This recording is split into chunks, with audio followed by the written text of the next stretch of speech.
Browns had a number of injuries that kind of beat them up. Delpit gone, Denzel Ward beat up, and it was specifically in areas where they didn't have a lot of depth.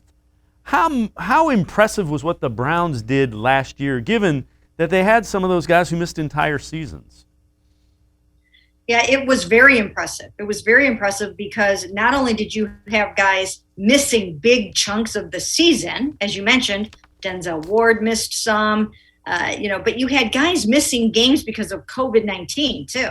And that certainly didn't help matters. We saw what Myles Garrett went through. He missed 2 games with COVID-19, and then he really wasn't himself the rest of the way. So they had to make up for a lot of that, and they were able to do it. And I think it really speaks to the coaching.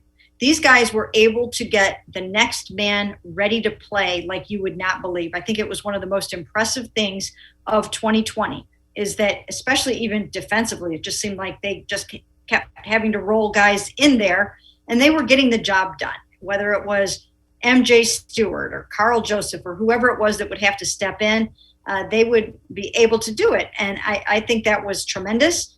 Now, this year, there will be way more depth, especially on defense.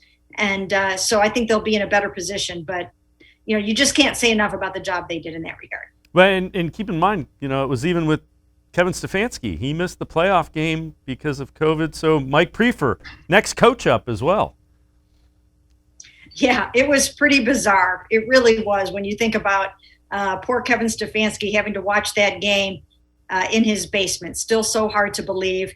But fortunately for him, it didn't stop him from getting NFL Coach of the Year. Well deserved. And hopefully they can all build on that in 2021.